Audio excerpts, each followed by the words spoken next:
Pendant que Volodymyr Zelensky se tient devant l'Assemblée française, avec des discours creux, non-sens,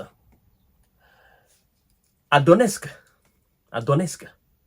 le ministère russe de la Défense vient de revendiquer la prise d'une nouvelle localité. On lui ment, il ne comprend pas. Le mec est en train de perdre son pays devant tout le monde entier. Petit à petit, il est en train de perdre son pays devant tout le monde entier. Et on est en train de le blaguer. Les Occidentaux le blaguent. Oh, on va te donner des avions. On va te donner des chars. On va te donner des blindés. On va faire ceci. On va même envoyer des armes nucléaires.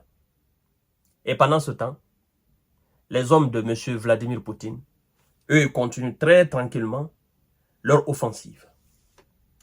Ça se passe à Donetsk, mesdames et messieurs. Où les hommes de Zelensky, avec leurs supplétifs occidentaux, en très grande difficulté, malgré les armes occidentales, malgré la formation acquise, la formation otanienne. Bon, pour les Russes, ce sont des mercenaires, mais pour les autres, ce sont... Maintenant, on ne parle plus de légion internationale. On dit, ce sont des instructeurs. Alors, malgré les supplétifs occidentaux, là, dans la région de Donetsk, mesdames et messieurs, ils sont en grande difficulté. Ils n'ont pas pu arrêter les forces russes là, qui viennent de les chasser encore une fois, qui viennent de les neutraliser encore une fois. Et puis on va nous parler de repli stratégique. Ça fait une nouvelle localité perdue et une nouvelle localité gagnée par la force russe. Mesdames et messieurs, partagez la vidéo dans tous les groupes possibles. Abonnez-vous sur cette page, activez la cloche de notification pour ne plus rater mes vidéos. Abonnez-vous sur ma chaîne YouTube Kanté J Visionnaire, le vrai. Et nous allons entrer directement dans le vif du sujet, mesdames et messieurs. Le ministère russe de la Défense a revendiqué la prise de Paraskovivka dans la région de Donetsk, dans l'est de l'Ukraine, où son armée est à l'offensive face à une armée ukrainienne en difficulté. Mesdames et messieurs, au cours de la semaine, les unités du groupe du troupe sud ont amélioré leur position le long de la ligne de front et libéré la localité de Paraskovivka, a indiqué le ministère russe dans un communiqué. Alors, qui va démentir cela? Il faut des éléments pour démentir. Oui. Mais on dément quelque chose qui n'est pas réel, ou on a des preuves contraires. Ça se passe sur le terrain. Ce n'est pas sur les plateaux d'une télévision. Non, non, non, non. Ça se passe sur le terrain. Les chars, on les a détruits. Les blindés ne tiennent plus. Les soldats, ça ne tient plus. Il n'y a plus de munitions. Il n'y a plus rien. Ces gens ne font que bavarder seulement. Et les gars sont en train de perdre leur pays devant le monde entier. Les soldats de Zelensky, ils ont crié haut et fort qu'ils n'ont plus de munitions. Vous tirez 60 obus par jour face à des gens qui tirent 5000, qui tirent 4000, qui tirent 3000. Il faut être dépourvu d'intelligence pour croire que, ou pour imaginer une victoire de Zelensky face à Vladimir Poutine. Sincèrement, quand je pense que souvent vous réfléchissez là-dessus. Hein. Vous vous dites, mais quand même, ces gens, ils sont dans quel monde? On ne peut pas imaginer une victoire ukrainienne sur l'armée russe. On ne peut pas. Et, mesdames et messieurs, le patron Adolf Hitler, avec son armada militaire, des moyens colossaux, n'a pas pu vaincre l'armée rouge de l'Union soviétique. Aujourd'hui, la Russie. Et on vous dit que la connaissance militaire, la connaissance technique et technologique de cette même armée rouge de l'Union soviétique, c'est cette connaissance qui est là aujourd'hui. On l'améliore chaque jour, chaque année, chaque mois, on l'améliore. On adapte les armes anciennes à la réalité d'aujourd'hui. Et ça fait une combinaison pas possible. Vous voyez, mesdames et messieurs? Alors, c'est quand même curieux. C'est-à-dire que les gens sont restés dans un mensonge. Ils ont tellement menti. À un moment donné, eux-mêmes, ils ont cru à leur propre mensonge. C'est ça, au fait. C'est-à-dire, ils ont tellement trompé M. Zelensky qu'à un moment donné, ils l'ont fait croire. Et lui-même, il croit maintenant qu'avec l'implication des Européens et des Américains, qu'ils peuvent quelque chose face à l'armée russe. C'est ça, au fait, le mal. C'est pas comique, mais c'est de la réalité. Alors, mesdames et messieurs, la fois dernière, on parlait de 885 km² en termes de superficie depuis le lancement de cette nouvelle offensive le 10 mai, ce qui a été récupéré par l'armée russe. Ajouté à ce qui vient d'être récupéré, conquis aujourd'hui, parce que ça c'est une nouvelle localité qu'on vient de libérer. Vous comprenez? Je dis chaque fois à M. Zelensky, tu es trop pressé.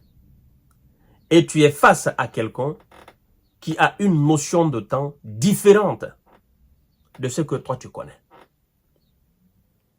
Et croyez-moi, jusqu'à présent, je ne pense pas que la Russie ait utilisé même 15 ou 20% de sa capacité militaire en Ukraine. Je ne crois pas.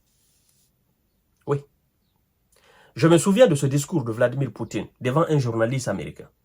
Oui. Où il disait clairement que, croyez-moi, c'est pas l'armée russe qui est en... Ça, c'est en 2022. Il dit que c'est pas l'armée russe qui est en Ukraine. L'armée russe n'est pas encore entrée dans la danse.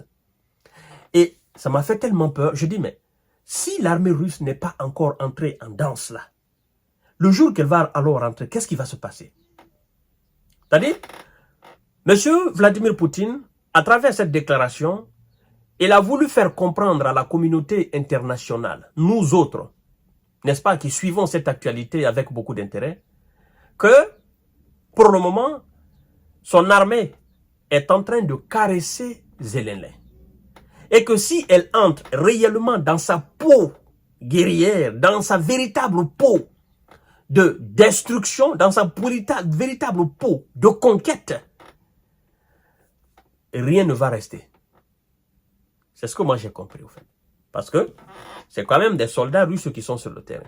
Alors quand le président dit, croyez-moi, l'armée russe n'est pas encore en Ukraine. Elle n'est pas encore entrée en jeu. Mais moi je ne souhaite même pas qu'elle entre.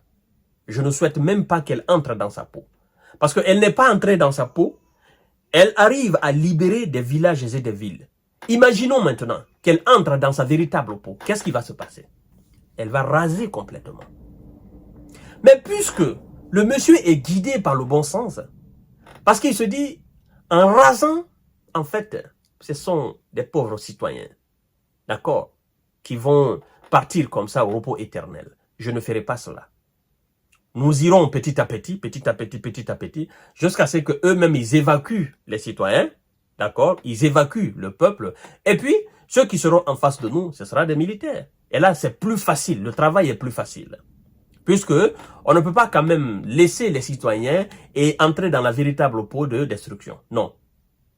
Mais, il y a une chose aussi que vous devez savoir, c'est que partout l'armée russe a libéré, l'armée de Zelensky et ses supplétifs occidentaux n'ont jamais voulu que les populations partent.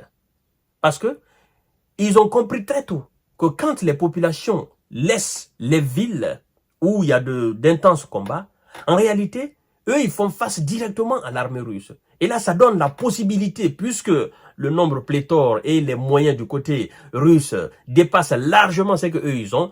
Et ils savent aussi que l'armée russe, quelque part, a une certaine humanité. C'est pourquoi la Russie a déclaré une fois, je me souviens très bien, ils ont dit, ben, l'armée de Zelensky et ses supplétifs occidentaux se cachent derrière la population.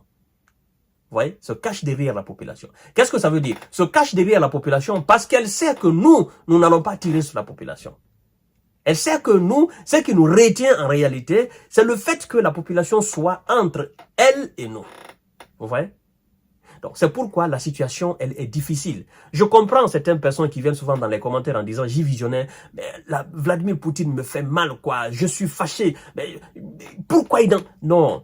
Ce que vous voulez, il peut le faire. Il peut le faire en une journée. Ce que vous voulez. Vous voulez que ça soit comme ce qui vient de se passer en Moyen-Orient, c'est ça? Mais il ne peut pas faire ça. Lui, il est encore guidé par le bon sens. Vous comprenez?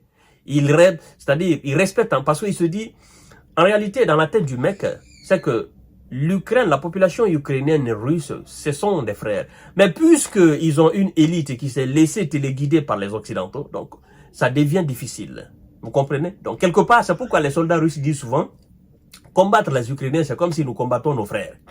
Mais puisque nos frères ont décidé de se rallier, n'est-ce pas, au camp du mal, ben, il faut que nous les éliminons. Parce que nous ne pouvons pas accepter le mal à nos frontières. C'est ça, au fait, c'est ce qui fait que M. Poutine ne peut pas donner l'ordre de finir une fois pour toutes. Parce que sinon, vous savez qu'il a les moyens pour ça. Donc c'est pourquoi il part petit à petit, petit à petit, petit à petit. Et chaque village qui est récupéré, il n'y a plus personne pour aller récupérer ça des mains des Russes. Alors, mesdames et messieurs, voilà, c'est une nouvelle sombre, mais c'est une nouvelle quand même. Hein, c'est une nouvelle localité perdue et une nouvelle localité gagnée par l'armée russe. Et elle continue son offensive. À tout à l'heure pour notre série d'informations de décortiquage. Partagez la vidéo dans tous les groupes possibles. Abonnez-vous sur ma chaîne YouTube Kanté J Visionnaire, le vrai. Abonnez-vous aussi sur ma chaîne, sur ma page J Visionnaire, mais aussi Info Monde. Merci beaucoup. Prenez soin de vous.